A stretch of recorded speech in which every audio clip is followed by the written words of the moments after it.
Hello boys and girls, कैसे हैं आप सब लोग। I hope you are all fine. मैं भी बढ़िया हूँ बच्चों। हम लोग पीजीपीपी देख रहे थे, सेक्शन नंबर 28 कंप्लीट कर चुके थे। मेरे हिसाब से पीजीपीपी का एक पार्ट कंप्लीट हो चुका है। आपको भी थरोली इस पार्ट को कंप्लीट कर लेना है। आपको कोई भी डाउट आए मुझे कभी भी व्हाट्सएप कर सकते हैं, नो इश्यूज़। आप लोग कोई डाउट ही नहीं पूछ रहे, पता नहीं समझ में नहीं आ रहा है आपको आता है या नहीं आता है। चलिए, आई अज्यूम आप लोगों को सब कुछ समझ में आ रहा होगा बच्चों। अब हम आगे बढ़ते हैं। आगे देखो हमें क्या देखना है। मैं 28 तक कंप्लीट करा चुका हूँ। देखो हमारा मेन एम क्या होता है बच्चों, प्रॉफिट कैलकुलेट करना। थीम समझ लोगे तो आगे की चीज़ अच्छे से समझ में आएगी। तो प्रॉफिट कैलकुलेट करने के लिए हमें दो चीज़ें पता होनी चाहिए बच्चों। एक तो होता है इनकम और एक क्या होता है बच्चों, एक्सपेंसेस। ठीक है। इनकम के कितने सेक्शन होते हैं बच्चों? दो। एक तो 28 और एक 41। 28 अपन कंप्लीट कर चुके हैं। अब बची किसकी बात? 41 की। तो इसको बाद में देखेंगे, लेटर ऑन, क्योंकि इसको समझने के लिए एक्सपेंसेस का नॉलेज होना चाहिए। ठीक है। तो अभी 41 नहीं पढ़ा सकता, मैं पढ़ाऊंगा आपको बाद में। हमें क्या पढ़ना पड़ेगा बच्चों? अब एक्सपेंसेस के section. This is the major part, है ना। एक्सपेंस ही क्या है बच्चों? मेजर पार्ट है। सबसे झगड़ा भी किसका होगा? एक्सपेंसेस का। इनकम टैक्स वाले चाहेंगे कि एक्सपेंसेस कम से कम अलाउ किए जाए, एंड एसएससी चाहेगा कि इनकम टैक्स, एसएससी चाहेगा कि एक्सपेंसेस ज़्यादा से ज़्यादा कंसिडर किए जाए। तो झगड़ा यहीं पर होगा और इसी को लेकर बहुत सारे सेक्शंस बनाए गए हैं। देखिए बच्चों, अब ध्यान से सुनना। 28 के बाद जो सेक्शन आता है 29, ये इंपॉर्टेंट सेक्शन नहीं है, इसको लिखना भी मत। सुन लो ये क्या बोलता है। सेक्शन 29 बोलता है बच्चों, टू कैलकुलेट इनकम तो आप निकाल चुके हो, लेकिन to calculate profit, to calculate profit consider section 30 to 43D। क्या बोला बच्चों? इनकम तो निकाल चुके हो लेकिन अब प्रॉफिट कैलकुलेट करना है। तो प्रॉफिट कैलकुलेट करने के लिए आपको किन सेक्शंस का ध्यान रखना पड़ेगा? सेक्शन 30 से लेकर सेक्शन 43D तक। एंड यही जो सेक्शंस होंगे बच्चों वो किसके होंगे? एक्सपेंसेस के सेक्शन होंगे। बस एक सेक्शन 41 जो रहेगा वो किसका रहेगा? इनकम का। तो सेक्शन 30 से लेकर 43D तक हमें किसकी बात करनी है? एक्सपेंसेस की ही बात करनी है। आई बच्चों बात समझ में? सर एक्सपेंसेस की बात करनी है, हमें समझ में नहीं आया। देखो बच्चों, आप लोग क्या करते हैं? आप लोग है ना पीएनएल बनाते हैं बच्चों, है ना। आप लोग क्या बनाते हो? पीएनएल। तो ये पीएनएल की डेबिट साइड कौन सी साइड होती है? एक्सपेंसेस साइड वाली साइड होती है। यहाँ पर आप बहुत सारे एक्सपेंसेस लिखते हो, से वेजेस लिखते हो, सैलरी लिखते हो, रेंट लिखते हो, रिपेयर्स लिखते हो, इंश्योरेंस लिखते हो, स्टेशनरी के कुछ खर्चे लिखते हो, रिफ्रेशमेंट खर्चे लिखते हो, है ना। आपको सारे खर्चे पता होंगे बच्चों यहाँ पर जो पीएनएल में आते हैं। अब हमें ये समझना है कि जो आप खर्चे पीएनएल की डेबिट साइड लिखते हैं वो इनकम टैक्स के कौन से सेक्शन में अलाउड है। For example salary, salary minus करना है या नहीं करना है, ये इनकम टैक्स के कौन से सेक्शन ने बोला है। 30 से लेके 43D में कहीं ना कहीं वो एक सेक्शन आ जाएगा जिसकी बात किसने करी हो, जिसमें सैलरी की बात की गई होगी। रेंट, आप जो रेंट पे करते हो, आपने बिल्डिंग किराए पे ली बच्चों, उसमें रेंट पे किया। आपने कोई मशीन किराए पे ली, आपने उस मशीन का क्या पे किया? रेंट पे किया। तो वो खर्चे आप माइनस करते हो, बिल्कुल करते हो, लेकिन इनकम टैक्स में तो किसी ना किसी सेक्शन में लिखा होना चाहिए। तो ये जितने भी खर्चे हो सकते हैं ना बच्चों, जितने भी मैक्सिमम पॉसिबल खर्चे हो सकते हैं, उन सबके सेक्शंस बना दिए हैं इनकम टैक्स ने। एंड उन सेक्शन में कुछ कंडीशंस भी है। तो मतलब वो खर्चा अलाउ तभी होगा जब उस सेक्शन की कंडीशन क्या हो जाएगी? फुलफिल हो जाएगी। रेंट, रिपेयर्स अगर कहीं ना कहीं अलाउड है तो वो कुछ कंडीशन के साथ अलाउड होंगे। अगर वो कंडीशन फुलफिल होगी तो ही माइनस करने दिया जाएगा, नहीं तो माइनस करने नहीं दिया जाएगा। तो आप सब लोगों को अब यही समझना है, यही माइंड में रखना है कि जो भी खर्चे आप पीएनएल में लिखते हैं वो कहाँ अलाउड है। अब फिर बहुत सारे लोगों के मन में एक चीज़ जरूर उठ के आ गई होगी कि सर बहुत सारे खर्चे हैं तो सारे सेक्शंस होंगे। देखो बच्चों, थोड़े सेक्शन ज़्यादा तो है ही सही, लेकिन फिर उन्होंने क्या करा है, 25-30 खर्चों के लिए स्पेशल सेक्शन बना दिए। एंड फिर क्या कर दिया, एक सेक्शन जनरल सेक्शन बना दिया कि बाकी सारे खर्चे कहाँ पर आ जाएंगे? 37 में आ जाएंगे। तो अपन को बहुत सारे सेक्शंस पढ़ने की जरूरत नहीं, क्योंकि बिजनेस में बहुत सारे सेक्शंस होते हैं। कुछ एक स्पेशल सेक्शंस पढ़ लेंगे, इसके बाद जो भी खर्चे होंगे, जनरल खर्चे होंगे, वो सारी की सारी चीज़ें कहाँ पर आ जाएगी? एक पर्टिकुलर सेक्शन के अंदर कंसिडर कर ली जाएगी। आई बच्चों बात समझ में? तो क्या थीम रहेगी अपनी? जो भी सेक्शन पढ़ो, जो भी सेक्शन पढ़ो, उसमें कौन सा खर्चा कवर्ड है ये याद रख लो, एंड उसकी कुछ कंडीशन याद रख लो, बात खत्म हो जाएगी। ओके बच्चों, ठीक है। तो अब आगे बढ़ते हैं। चलिए बच्चों, स्टार्ट करते हैं सबसे पहले सेक्शन से, जिसका नाम है सेक्शन नंबर 30। और हम देखते हैं सेक्शन नंबर 30 हमें कौन कौन से एक्सपेंसेस माइनस करने की परमिशन देता है, और देता भी है तो कुछ कंडीशंस के साथ देता है, तो वो कंडीशंस भी आपको क्या करनी है, याद रखनी है। सबसे पहला सेक्शन नंबर 30। सेक्शन नंबर 30 क्या बोलता है बच्चों, इन खर्चों को आप माइनस कर सकते हैं। कौन कौन से, जरा देखो, rent, rates and taxes, repairs and insurance. चलिए, रेट्स एंड टैक्सेस क्या होते हैं बच्चों, मैं आपको एक्सप्लेन करूंगा, लेकिन दोनों सेम होते हैं, कोई फर्क नहीं है। RTRI, rent, taxes, repairs, insurance. चलो वापस बोलो सब लोग, रेंट, टैक्सेस, रिपेयर, इंश्योरेंस। पता है किसके, ऑफ बिल्डिंग, ऑफ बिल्डिंग। तो आप जो P&L में खर्चा लिखते होंगे ना बच्चों, rent, taxes, repairs, insurance of building, वो किसने अलाउ कर रखा है, सेक्शन 30 ने अलाउ कर रखा है। अच्छा, सिर्फ और सिर्फ किसका बच्चों, बिल्डिंग का। आपने प्लांट एंड मशीनरी रेंट पे ली तो बच्चों उसके लिए सेक्शन 30 अप्लाई नहीं होगा, हो सकता है उसके लिए कोई और सेक्शन क्या हो जाए, अप्लाई हो जाए। आपने स्टॉक का इंश्योरेंस दिया होगा या फिर आपने कोई दूसरी असेट का इंश्योरेंस दिया होगा बच्चों, वो यहाँ पे कवर्ड नहीं है। देखो नाम याद रखो किस किस चीज़ के, रेंट, टैक्सेस, रिपेयर्स, इंश्योरेंस, वो भी किसका, बिल्डिंग का। ठीक है, अब इस सेक्शन को समझने के लिए मैंने दो पार्ट में डिवाइड कर दिया सेक्शन को बच्चों, है ना। हो सकता है कि रिपेयर्स कौन करवा रहा हो, बिल्डिंग का ऑनर करवा रहा हो, और हो सकता है रिपेयर कौन करवा रहा हो, टेनेंट। देखो, हो सकता है मैं अपनी खुद की बिल्डिंग में बिजनेस कर रहा हूँ तो ऑनर खर्चे करेगा बच्चों। हो सकता है कि मैंने बिल्डिंग किराए पे ली और ये सारे खर्चे कौन कर सकता है, टेनेंट भी कर सकता है। तो मैंने बिल्डिंग को दो पार्ट में डिवाइड कर दिया। Let's understand first owner. अगर ये सारे खर्चे ऑनर करेगा तो क्या ये खर्चे ऑनर को अलाउड होंगे या फिर नहीं होंगे। अगर ऑनर रेंट पे करेगा बच्चों तो आप मुझे बताओ अलाउड होगा या नहीं होगा। मिस्टर राहुल है, उनकी खुद की बिल्डिंग है, उसकी खुद की बिल्डिंग में उनकी खुद की किराने की शॉप है। अब मुझे बताओ क्या मिस्टर राहुल को रेंट का खर्चा अलाउड होगा, इम्पॉसिबल। राहुल खुद को रेंट कैसे दे सकता है बच्चों, ऑनर खुद को रेंट दे सकता है क्या, नहीं। अपन सबसे पहले किसके एंगल से देख रहे हैं, ऑनर के एंगल से देख रहे हैं। तो ऑनर को कभी भी रेंट अलाउड नहीं होगा। अगर किसी ऑनर ने नोशनल रेंट जानबूझ के ऐसा दिखा रखा है, खर्चा दिखा रखा है P&L में कि खुद को रेंट पे किया बच्चों, तो वो हम वापस ऐड बैक कर देंगे क्योंकि उस खर्चे से हमारा प्रॉफिट क्या हुआ होगा, कम हुआ होगा। तो if owner pays rent to himself it is not at all allowed, income tax वाले से अलाउड नहीं करते। ठीक है बच्चों, मिस्टर राहुल की बिल्डिंग है जिसमें उनकी शॉप है, उनने रेंट एंड टैक्सेस का पेमेंट किया। उस शॉप के लिए म्यूनसिपल जो डिपार्टमेंट है वो म्यूनसिपल टैक्स कलेक्ट करता है बच्चों, उसको टैक्सेस बोलते हैं, म्यूनसिपल टैक्सेस बोलते हैं, रेट्स बोलते हैं। फॉरेन कंट्री में उनको रेट्स बोलते हैं और हमारे वहाँ म्यूनसिपल टैक्सेस बोलते हैं बच्चों। तो अगर म्यूनसिपल टैक्सेस पे किए तो हाँ ये एक खर्चा है बच्चों, ये जेन्युइन खर्चा है, ये क्या किया जाएगा, माइनस करने दिया जाएगा। ठीक है, राहुल अपनी शॉप में कुछ रिपेयर करवाते हैं बच्चों। अब रिपेयर दो टाइप के होते हैं, एक होता है करंट रिपेयर और एक होता है कैपिटल रिपेयर। करंट रिपेयर जरा समझो बच्चों क्या होता है, छोटा मोटा रिपेयर्स, लाइक कोई टाइल टूट गई थी, दो चार टाइल टूट गई तो टाइल क्या करा दी बच्चों, चेंज करा दी, है ना। एक दो दीवारों में से ईंट गिर गई थी तो एक दो ईंट लगवा दी, तो this is called as the current repair. इसका एक और एक नाम होता है बच्चों रेवेन्यू रिपेयर्स। लेकिन मिस्टर राहुल ने क्या करा, मिस्टर राहुल ने पीओपी वगैरह करवा दिया, एक बड़ा हॉल था, दीवारें खड़ी कर दी, पार्टीशन कर दिए, मतलब ये जो रिपेयर कहलाता है बच्चों ये कैपिटल रिपेयर करवाता है। यानी बिल्डिंग का उन्होंने क्या कर दिया है, नक्शा ही चेंज कर दिया, एक तरीके से एक सब्सटैंशियल चेंज ला दिया है। छोटा मोटा चेंज लाना उसको क्या बोलते हैं बच्चों, करंट रिपेयर्स, और बड़ा चेंज लाना is called as the capital repairs.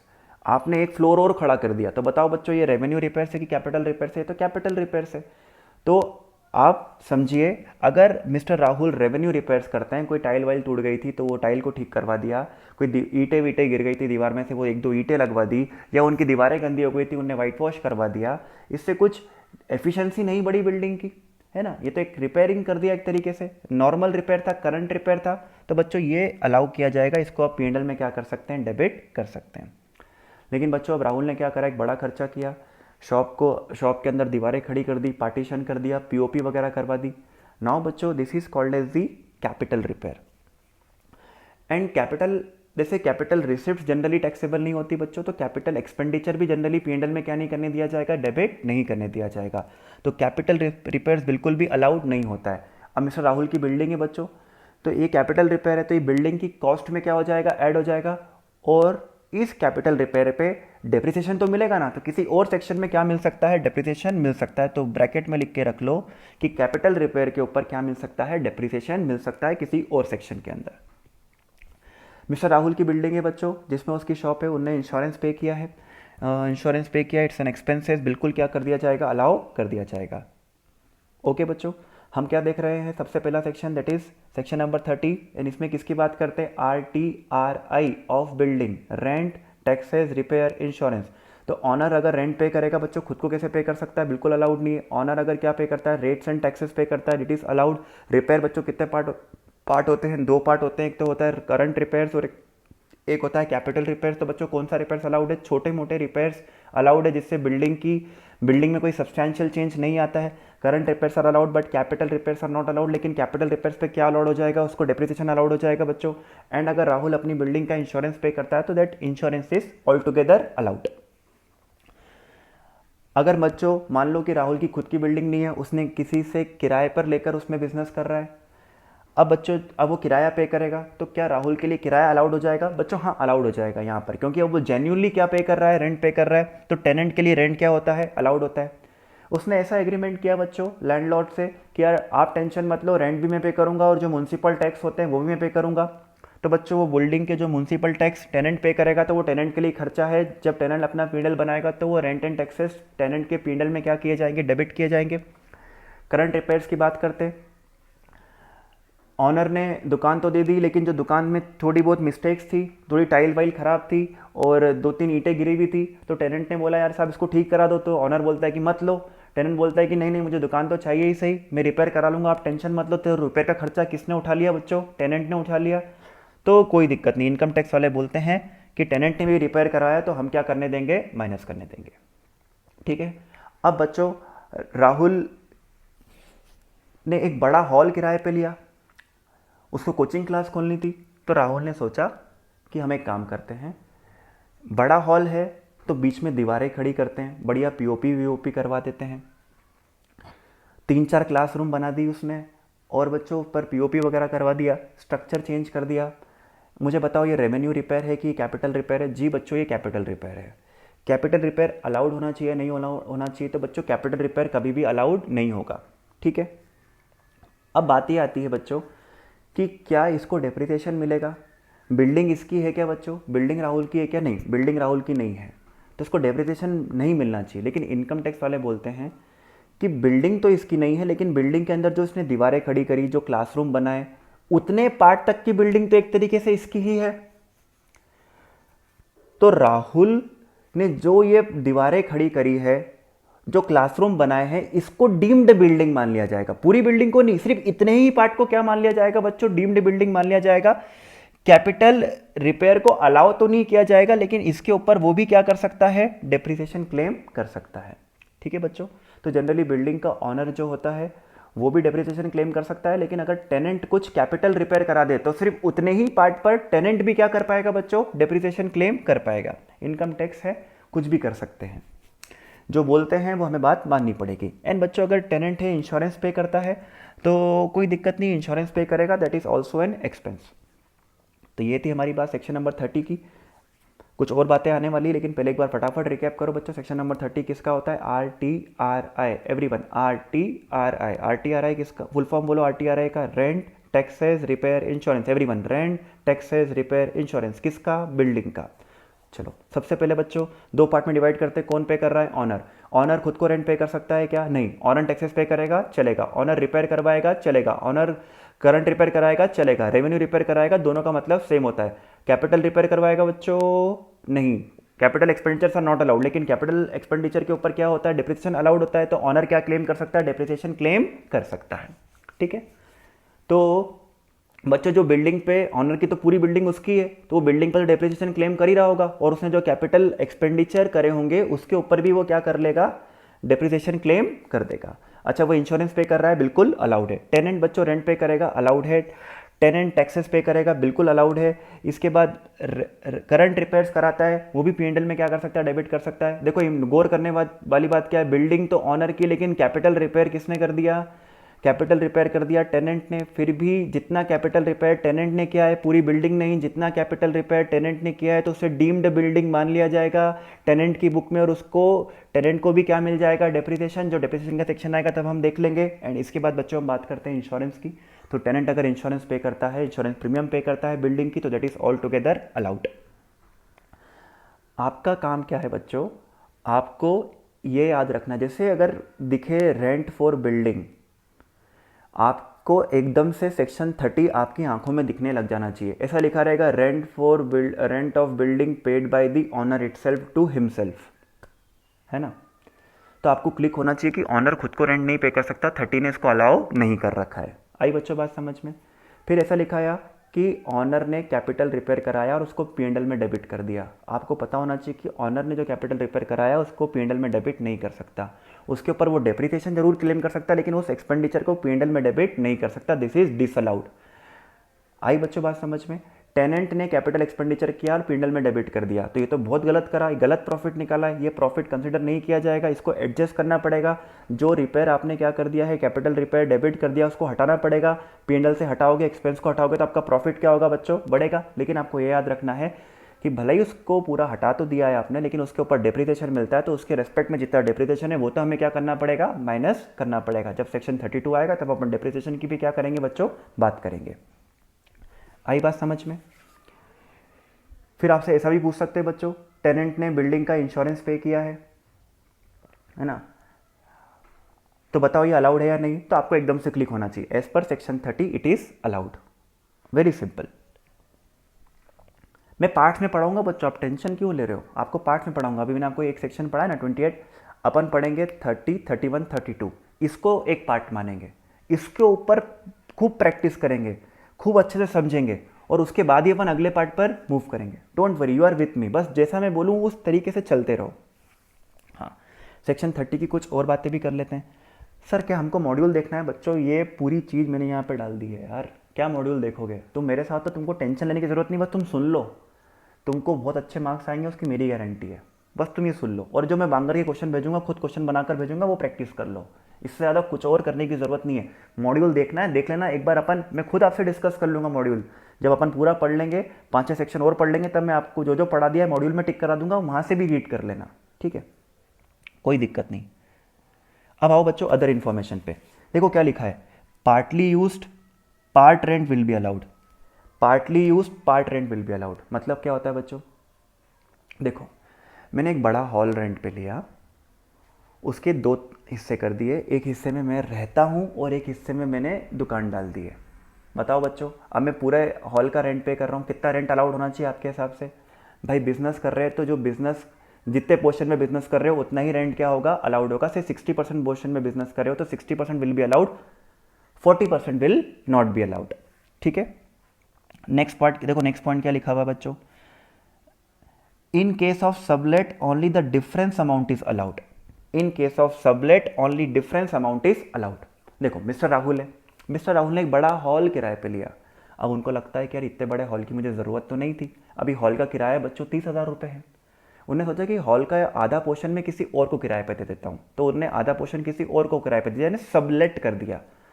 अब राहुल उससे कितने रुपए लेता है बच्चों, 15,000 रुपये लेता है। 15,000 खुद मिलाता है और ऑनर को दे देता है। तो मुझे बताओ राहुल का जब P&L बनेगा तो राहुल के P&L में 30 आने चाहिए कि 15 आने चाहिए बच्चों, 15 आने चाहिए, क्योंकि 15 खर्चा राहुल का है, 15 खर्चा किसी और का है। ऑनर की इनकम तो 30 है, ऑनर की इनकम तो हमेशा 30 रहेगी बच्चा, रेंटल इनकम, लेकिन राहुल का खर्चा 15 ही रहेगा। तो क्या लिखा है, in case of sublet only difference amount is allowed. Difference amount कैसे निकाली बच्चों, मैंने टोटल रेंट था 30,000, राहुल ने कितना दिया 15,000, 15,000 किसी और से ले लिया, तो 30 minus 15, 15 will be debited to the P&L। चलो अदर इंफॉर्मेशन में पहला क्या पढ़ा अपन ने बच्चों, पर्सनल यूज भी करते हो और बिजनेस यूज भी कर रहे हो तो कितना अलाउड होगा, सिर्फ और सिर्फ पर्सनल यूज वाला, सॉरी सिर्फ और सिर्फ बिजनेस यूज वाला, पर्सनल यूज वाला अलाउड नहीं होगा। अब देखिए बच्चों नेक्स्ट पढ़ते हैं, नेक्स्ट क्या लिखा हुआ है, if the building is owned in the capacity of lessee, mortgagee, licensee, then also the repair expenses are allowed. देखो मैंने बिल्डिंग अब बच्चों रेंट पे नहीं ली, लीज पे ले ली। अच्छा रेंट और लीज में क्या फ़र्क है, बस लीज लॉन्ग टर्म होती है, कोई फ़र्क नहीं पड़ेगा। तो बच्चों मैं लीज पे लेता हूँ और रिपेयर कराता हूँ, कोई दिक्कत नहीं है, है ना, लीज पे लेता हूँ रिपेयर करवाता हूँ, कोई दिक्कत नहीं। अच्छा मैं मॉर्गेजी हूँ, मॉर्गेज मतलब जैसे बच्चों बैंक है, अब बैंक का बिजनेस है लोन देना, अब उन्हें लोन देते तो वो मॉर्गेज करवाते हैं, उन्हें मॉर्गेज करवाई एसेट, अब लोन नहीं दिया तो बिल्डिंग को क्या कर लिया बच्चों, किसने रख लिया, बैंक ने रख लिया। अब बिल्डिंग को नीलाम करना है, तो नीलाम करते टाइम कुछ रिपेयर करा है बच्चों बिल्डिंग के अंदर, तो वो बैंक का क्या है, खर्चा है। तो ये क्या बोलना चाह रहा है कि रिपेयर का खर्चा कौन करा सकता है, एक तो टेनेंट भी करा सकता है चलेगा, लेसी भी करा सकता है। अच्छा लेसी और टेनेंट में क्या फ़र्क है, कोई फ़र्क नहीं, लॉन्ग टर्म लीज हो, मॉर्गेजी हो, वो भी करा सकता है, लाइसेंसी हो, लाइसेंसी का एग्जांपल मैं आपको देता हूँ बच्चों, लाइसेंसी का एग्जांपल अपन, हाँ देखिए, आपको पता है पार्किंग लॉट और टोल प्लाजा वगैरह होता है वो किराए पे दिए जाते हैं। तो मान लो मिस्टर राहुल ने गवर्नमेंट से क्या ले लिया, पार्किंग लॉट जो है वो रेंट पे ले लिया, जो अपने राजवाड़ा के सामने अगर आप लोगों ने देखा होगा एक बिल्डिंग है जहाँ पर लोग पार्किंग करते हैं, तो वो किसने ले लिया, राहुल ने गवर्नमेंट से ले लिया। गवर्नमेंट अब गवर्नमेंट को क्या पे करेगा, कुछ अमाउंट पे करेगा। अब उसने बोला कि यार साहब थोड़ी सी पार्किंग लॉट में दिक्कत है, थोड़ी टाइल्स फाइल्स टूट गई है, गवर्नमेंट बोलती कि हम तो कुछ रिपेयर नहीं कराएंगे, बोले यार तुम ऐसा करोगे तो हमारे वहाँ कार रखने कौन आएगा। तो राहुल ने बोला चलो ठीक है यार, छोटो जान दो, छोटा मोटा खर्चा मैं खुद ही कर दूंगा। तो उसने लाइसेंस पे ली थी वो, तो फिर भी वो रिपेयर करवा रहा है बच्चों, कोई फ़र्क नहीं पड़ता, तू लीज पे ले ले, रेंट पे ले ले, और मॉर्गेज पे, अगर मॉर्गेज ही है या लाइसेंस ही है, डस नॉट मैटर, अगर तू रिपेयर कराता है। लेकिन बच्चों शर्त क्या है, वो रिपेयर कौन सा होना चाहिए, करंट रिपेयर यानी रेवेन्यू रिपेयर। तो वो पर्सन अपने पीएनएल में क्या कर पाएगा, वो रिपेयर का खर्चा डेबिट कर पाएगा। आई बच्चों बात समझ में, 3 पॉइंट हो गए, फटाफट बोल दो। पार्ट यूज़ है तो बच्चों जितना रेंट बिजनेस के लिए है वही अलाउड होगा। दूसरा क्या था, in case of sublet only the difference amount is allowed. और तीसरा क्या था बच्चों, अगर आप टेनेंट नहीं हो, आपने लीज पे ली है, अच्छा लीज और टेनेंट सब सेम है, फालतू की बात है। फिर मॉर्गेज ही हो तो भी आपने रिपेयर करा दिया, लाइसेंस ही हो तो भी आपने क्या करवा दिया, रिपेयर करा दिया। तो वो खर्चा अगर करंट रिपेयर है, रेवेन्यू रिपेयर है, तो आप पीएनएल में अपने क्या कर सकते हो, डेबिट कर सकते हो। एंड द लास्ट वन बच्चों, लास्ट वन सीए वालों के लिए इंपॉर्टेंट है, सीएस वालों आपके मॉड्यूल में दिया नहीं है पॉइंट, फिर भी आप एक पॉइंट सुन लो। क्या लिखा हुआ है, if the firm run the business in the premises of the partner, है ना, reasonable rent paid will be allowed. Partnership firm है बच्चों, पार्टनरशिप फर्म जो रन हो रही है वो किसी पार्टनर के बिल्डिंग में रन हो रही है, और पार्टनरशिप फर्म किसको रेंट दे रहा है, पार्टनर को दे रहा है। अब आप बोलोगे कि ऑनर खुद को ही रेंट दे रहा है, there is no difference between the partnership firm and the partner, there is no separate legal existence बच्चों, है ना। लेकिन इनकम टैक्स में पार्टनरशिप और इंडिविजुअल को अलग अलग पर्सन मानते हैं। तो यहां पर देखो क्या लिखा हुआ है, अगर फर्म अपने पार्टनर को रेंट पे कर रही है तो that is also that will be considered as in expenses, है ना, उसको क्या माना जाएगा बच्चों, एक्सपेंसेस माना जाएगा। लेकिन वो रेंट की अमाउंट क्या होनी चाहिए, रीजनेबल, है ना। ऐसा नहीं कि तुम पार्टनर को कुछ भी क्या कर रहे हो, पे कर रहे हो।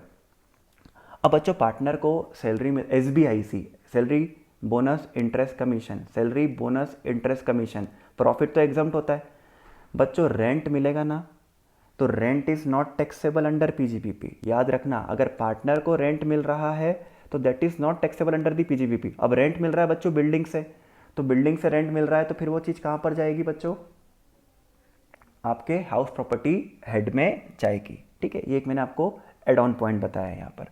अपने लिए PGBP में क्या इंपॉर्टेंट है, पार्टनरशिप फर्म पार्टनर को क्या दे सकती है, रेंट दे सकती है। लेकिन अगर एक इंडिविजुअल है, वो इंडिविजुअल खुद को क्या नहीं दे सकता बच्चों, रेंट नहीं दे सकता। आई बात समझ में। यहाँ पर हमारा सेक्शन 30 खत्म होता है। फटाफट मुझे सेक्शन 30 बोल दो क्या क्या बोलता है। RTRI, RTRI किसका बच्चों, बिल्डिंग का। RTRI of building, full form बोलो RTRI का। R से रेंट, T से टैक्सेस, R से रिपेयर एंड I से इंश्योरेंस। किसके बच्चों, बिल्डिंग के। कौन कौन पे कर सकता है, ऑनर, टेनेंट। ऑनर खुद को रेंट पे करेगा तो अलाउड है क्या, नहीं बच्चों। टैक्सेस पे करेगा, अलाउड है, बिल्कुल अलाउड। चार्ट आपको याद आ जाएगा, देखो आपको ये इमेज आपके माइंड में रख लो, आपको याद आ जाएगा। करंट रिपेयर अलाउड है, कैपिटल रिपेयर अलाउड नहीं है, लेकिन इस पर क्या अलाउड है, डेप्रिसिएशन अलाउड है। फिर इसके बाद इंश्योरेंस पे करेगा, अलाउड है। टेनेंट रेंट पे करेगा, बिल्कुल अलाउड है। फिर उसके बाद क्या था बच्चों, टेनेंट अगर टैक्स पे करेगा बिल्कुल अलाउड है, करंट रिपेयर कराएगा बिल्कुल अलाउड है। लेकिन अगर वो कैपिटल रिपेयर कराता है तो कैपिटल रिपेयर तो अलाउड नहीं है, लेकिन जितना वो कैपिटल रिपेयर करवाएगा उतना उसकी डीम्ड बिल्डिंग मान लिया जाएगा, और उस डीम्ड बिल्डिंग के ऊपर उसको क्या दे दिया जाएगा, डेप्रिसिएशन दे दिया जाएगा। एंड वो इंश्योरेंस पे करेगा तो बिल्कुल वो इंश्योरेंस भी क्या है, अलाउड है। पार्ट ऑफिस है, सॉरी पार्ट पर्सनल है, तो बच्चों जो ऑफिस पर्पस है, बिजनेस पर्पस है, वही अलाउड किया जाएगा। दूसरा सबलेट करते हो तो जो डिफरेंस अमाउंट है वही आपके P&L में क्या की जाएगी, डेबिट की जाएगी। And the third one is आप चाहे लेसी हो, चाहे मॉर्गेजी हो, चाहे आपने लाइसेंस पे कोई चीज़ बिल्डिंग ली हो और उसमें आपने करंट रिपेयर करवा दी, बच्चों यहाँ पे लिखा नहीं है रिपेयर लिखा हुआ है, लेकिन मैं आपको स्पेशली बोल रहा हूँ क्या लिखा करा दिए, करंट रिपेयर करवा दिए, तो उसके ऊपर आप क्या कर सकते, उसको आप क्या कर सकते हो, P&L में डेबिट कर सकते हो। एंड पार्टनरशिप फर्म अपने पार्टनर को एक रीजनेबल अमाउंट तक रेंट देगी तो पार्टनरशिप फर्म अपने P&L में वो रेंट को डेबिट कर पाएगी। आई बच्चों बात समझ में? सेक्शन 30 याद हो गया। चलिए बच्चों आगे बढ़ते हैं। नेक्स्ट सेक्शन है बच्चों, देखो क्या लिखा हुआ है, सेक्शन नंबर 31। सेक्शन नंबर 31 जो है वो किससे क्या क्या खर्चे की बात करता है? रिपेयर्स की बात करता है और इंश्योरेंस। बच्चों दो ही खर्चे की बात कर रहा है, कौन से? Repairs, insurance. किसके? Plant and machinery and furniture. चलिए बच्चों, सेक्शन 31 बोलता है कि आप दो चीज़ें माइनस कर सकते हो, कौन कौन सी? रिपेयर्स और कौन सी बच्चों? इंश्योरेंस। किसके? प्लांट एंड मशीनरी के और फर्नीचर के। अब आप बोलोगे सर प्लांट एंड मशीनरी और फर्नीचर का रेंट तो यहाँ पर आया नहीं। अगर प्लांट एंड मशीनरी पे कुछ ऐसे तो टैक्स लगते नहीं होंगे, लेकिन उसके कुछ टैक्सेस, देखो भाई वहाँ टैक्सेस कौन से थे बच्चों? Rent and taxes. जो बिल्डिंग के टैक्सेस कौन कलेक्ट करता है? म्यूनसिपल गवर्नमेंट कलेक्ट करती है, लोकल अथॉरिटी कलेक्ट करती है। लेकिन प्लांट एंड मशीनरी पे कोई टैक्सेस म्यूनसिपल अथॉरिटी क्या नहीं करती बच्चों? कलेक्ट नहीं करती। तो उसके टैक्सेस की तो बात अपन यहाँ करेंगे नहीं। लेकिन आप बोलोगे सर उसका अगर रेंट पे लिया प्लांट एंड मशीनरी तो वो यहाँ पर नहीं आया है। टेंशन मत लो बच्चों, यहाँ पर नहीं भी आया है तो वो कहीं ना कहीं और क्या हो जाएगा? कवर हो जाएगा, है ना। आपको ये टेंशन की ज़रूरत नहीं है, सारे खर्चे कहीं ना कहीं किसी और सेक्शन में क्या हो जाएंगे? कवर हो जाएंगे। तो यहाँ पर सिर्फ RI की बात करी, यहाँ पे सिर्फ और सिर्फ किसकी बात करी? RI। R से रिपेयर एंड I से इंश्योरेंस। R से रिपेयर और I से इंश्योरेंस। ऊपर किसकी बात थी बच्चों? बिल्डिंग के। RTRI। RTRI। R से क्या था बच्चों? Repairs, taxes, rent and insurance. और यहाँ पर क्या था? सिर्फ RI, रिपेयर्स एंड इंश्योरेंस। देखिए बच्चों इसको भी अपन दो पार्ट में डिवाइड करते हैं, ऑनर और टेनेंट। अच्छा बच्चों, ऑनर अगर करंट रिपेयर करवाएगा तो वो बिल्कुल क्या है? अलाउड है। AC ख़राब हो गया था तो थोड़ा बहुत मेंटेनेंस करवाने के लिए उसको आपने पैसे दे दिए, that is called as the current repairs, बिल्कुल अलाउड है। कैपिटल रिपेयर्स बच्चों, कैपिटल रिपेयर्स अलाउड नहीं है, लेकिन इसके ऊपर वो क्या कैलकुलेट कर सकते हैं, क्या क्लेम कर सकते हैं? डेप्रिसिएशन क्लेम कर सकते हैं सेक्शन नंबर 32 में। हमारा अगला सेक्शन ही क्या आने वाला है बच्चों? Section number 32। Plant and machinery का बच्चों इंश्योरेंस कराया है, बिल्कुल आप क्या कर सकते हो? माइनस कर सकते हो। बात करते हैं बच्चों टेनेंट की। टेनेंट की हम बात करते हैं तो टेनेंट ने रिपेयर कराया तो टेनेंट भी क्या कर सकता है? रिपेयर माइनस कर सकता है, लेकिन कैपिटल रिपेयर्स माइनस नहीं कर सकता है। हाँ बच्चों, कैपिटल रिपेयर्स पर उसको क्या मिल जाएगा? डेप्रिसिएशन मिल जाएगा, not an issue with that. Deemed plant and machinery मान लिया जाएगा, उसके कराए गए कैपिटल रिपेयर्स वाले हिस्से पे उसको क्या दे दिया जाएगा? डेप्रिसिएशन दे दिया जाएगा। टेनेंट अगर इंश्योरेंस पे करता है तो बच्चों वो भी क्या कर सकता है? माइनस कर सकता है। अब याद रखना, प्लांट एंड मशीनरी और फर्नीचर बहुत ही सिंपल सा सेक्शन था बच्चों, कोई खास बात थी नहीं। और ये सेक्शन नहीं भी होता तो आपको पता होता बच्चों, है ना। अगर ये सेक्शन नहीं भी होता तो आप लोग अकाउंट्स में यही कर रहे होते ना। फिर भी ये सेक्शन ने बात बोल दी कि आपको ये चीज़ें क्या करनी है? इनकम टैक्स में फॉलो करनी है। आप क्या प्लांट एंड मशीनरी का जो रिपेयर करा है वो P&L में डेबिट नहीं करते क्या? बिल्कुल करते, है ना। और आपको इतनी दिमाग तो आपको भी खुद को भी था, अपने अकाउंट्स में ही पढ़ा था कि जो कैपिटल रिपेयर्स होते हैं वो असेट में ऐड हो जाते हैं, उसके ऊपर डेप्रिसिएशन मिलता है। बिल्कुल बच्चों, तो ये कोई अलग बात नहीं बोली, बहुत सिंपल सी बात बोली है। जो लॉजिक है, जो कॉमन सेंस है, उनने वही चीज़ बोली है कहाँ पर? सेक्शन के अंदर। क्या इंश्योरेंस को खर्चा नहीं मानते? बिल्कुल खर्चा मानते बच्चों। प्लांट एंड मशीनरी रेंट पे ले ली, आपने रेंट पे किया तो वो रेंट अलाउड होगा कि नहीं होगा? बच्चों बिल्कुल अलाउड होगा, लेकिन इस सेक्शन में अलाउड नहीं होगा, वो किसी और सेक्शन में क्या होगा? अलाउड होगा। एक सेक्शन 37 आएगा बच्चों बाद में, जो भी खर्चे कहीं पे कवर नहीं होंगे उसको उठाकर कहाँ डाल देंगे? सेक्शन 37 में। अगर वो बिजनेस का जेन्युइन खर्चा है तो 37 में क्या हो जाएगा? अलाउड हो ही जाएगा। ठीक है, चलिए दो सेक्शन हो गए अपने। कौन कौन से सेक्शन हो गए बच्चों? सेक्शन नंबर 30 और सेक्शन नंबर 31। फटाफट मेरे साथ में बोलो, सेक्शन नंबर 30 क्या होता है? Section number 30 RTRI। किसका? बिल्डिंग का। आर्ट से क्या था? Rent, insurance, sorry rent, taxes, repairs, insurance. Owner rent पे करेगा, अलाउड नहीं है। ऑनर टैक्सेस पे करेगा, बिल्कुल अलाउड है। करंट रिपेयर्स अलाउड है। कैपिटल रिपेयर्स, डेप्रिसिएशन यहाँ अलाउड नहीं है। इंश्योरेंस अलाउड है। टेनेंट का रेंट भी अलाउड है, बस कैपिटल रिपेयर्स अलाउड नहीं है। बाकी सब चीज़ें क्या है बच्चों? टेनेंट में अलाउड है। पार्ट यूज आप समझ गए होंगे, सबलेट के केस में समझ गए होंगे बच्चों। राहुल ने 30,000 रुपये का रूम किराए पे लिया, आधा किसी और को दे दिया, तो बच्चों अब कितना अमाउंट आएगा? 15,000 ही राहुल के P&L में डेबिट किया जाएगा। 15,000 खर्चा राहुल का, 15,000 उसका, और वो ऑनर की इनकम तो कितनी रहेगी बच्चों? 30,000 रुपये रहेगी। फिर हम बात करते थे बच्चों बिल्डिंग। बिल्डिंग आपने टेनेंट के फॉर्म में होल्ड कर रखी हो, आप लेसी हो, मॉर्गेजी हो, कोई भी हो, या फिर आप लाइसेंसी ही क्यों ना हो, जैसे अपने टोल प्लाजा वाले एग्जाम्पल में, है ना, या बैंक मॉर्गेजी वाले एग्जाम्पल में, तो आप अगर रिपेयर करवाते हो तो that repair is all together allowed. But वो रिपेयर कैसा होना चाहिए बच्चों? करंट रिपेयर होना चाहिए। आखिरी में जो बात आती थी वो थी कि अगर पार्टनरशिप फर्म पार्टनर को रेंट पे करेगी तो एक रीजनेबल अमाउंट है ना, that reasonable amount, what will be the reasonable amount? The market value. आप ऐसा, आपने एक छोटा सा कमरा किराए पे ले लिया और 5 लाख रुपए महीने का रेंट दिखा रहे हो, if it is not justifiable that will not be allowed. अच्छा, ये जस्टिफिकेशन कैसे होगा कि क्या ये सही है या नहीं है? तो ये बच्चों, ये जस्टिफिकेशन अपने लिए इंपॉर्टेंट नहीं है। क्वेश्चन में लिखा आ जाएगा कि यार ये जस्टिफाइड है, if it is justified that it will be allowed. अगर ऐसा लिखा आ जाए बच्चों कि 5 लाख का पेमेंट करा लेकिन 1 लाख जस्टिफाइड है, तो आप 1 लाख ही क्या कर पाओगे? माइनस कर पाओगे, 4 लाख माइनस नहीं कर पाओगे। तो मतलब अगर वो 5 लाख लिख रखे होंगे तो 4 लाख जो होंगे वो डिसअलाउड हो जाएंगे और 4 लाख रुपए प्रॉफिट में वापस क्या हो जाएंगे? ऐड बैक कर दिए जाएंगे। नाउ द नेक्स्ट चीज थी बच्चों, वो दो ही चीज, आर आई एवरीवन। आर आई किसका बच्चों? आर आई यानी रिपेयर्स इंश्योरेंस किसका? फटाफट बोलो, फटाफट बोलो। प्लांट एंड मशीनरी का और फर्नीचर का। इनका अगर अपन रिपेयर्स कराते हैं या इनका इंश्योरेंस का पेमेंट करते हैं तो दैट इज अलाउड। रिपेयर्स को फिर से मैंने 2 पार्ट में डिवाइड कर दिया, करंट रिपेयर्स, कैपिटल रिपेयर्स। छोटा मोटा repairs is called as the current repairs. कुछ आपने उस मशीन को ही एकदम तरीके से क्या कर दिया बच्चों? चेंज कर दिया, एकदम चेंज लेकर आ गए, उसकी एफिशिएंसी क्या कर दी आप लोगों ने बच्चों? बढ़ा दी, है ना। कैपिटल रिपेयर्स में आपको याद रखना कि कैपिटल रिपेयर में एफिशिएंसी वगैरह या यूजफुलनेस क्या हो जाती है बच्चों? किसी भी चीज़ की बढ़ जाती है तो उसे हम क्या कहते हैं? कैपिटल रिपेयर्स कहते हैं। ठीक है। योर एसी, अब एसी जो है बच्चों कूलिंग करता है ना। अब आपने एसी को हीटर में कन्वर्ट करा दिया तो ये रिपेयर नहीं हुआ, ये क्या हो गया? आपने एसी की एफिशिएंसी बढ़ा दी। तो this is called as the capital repairs. And capital repairs के ऊपर जो भी होता है P&L में डेबिट नहीं कर सकते, उसको असेट में ऐड करना पड़ेगा और उसके ऊपर डेप्रिसिएशन क्या किया जाएगा? क्लेम किया जाएगा। इंश्योरेंस बिल्कुल क्या होंगे बच्चों? अलाउड होंगे, चाहे ऑनर हो चाहे टेनेंट हो। अच्छा, एक अदर पॉइंट ये भी लिखा है, ये पॉइंट पढ़ते बच्चों 31 में। अदर पॉइंट क्या लिखा है? Even if the asset is used for the part of the year, the whole repair will be allowed. Strange thing, समझने की कोशिश करना बच्चों। ये पॉइंट क्या बोला मैंने एक मशीनरी, एक एसी किराए पे लिया बच्चों। मैंने एसी किराए पे लिया है 1 नवंबर को। अब एसी किराए पे तो लिया, एसी में कुछ खराबी थी तो मैंने उसको रिपेयर करवा दिया, उसका मेंटेनेंस करवा दिया, मतलब खोल के थोड़ा साफ साफ कर दिया, उससे कोई एफिशिएंसी नहीं बनी, दिस इज रेवेन्यू रिपेयर। तो उसमें है ना बच्चों 5,000 रुपये का खर्चा आया। उसमें जो खर्चा आया बच्चों वो कितने का आया? 5,000 रुपये का। अब मैंने जो एसी था वो कब लिया था बच्चों? नवंबर में लिया था। नवंबर में, मान लो कि मैंने नवंबर में उसको क्या करा है?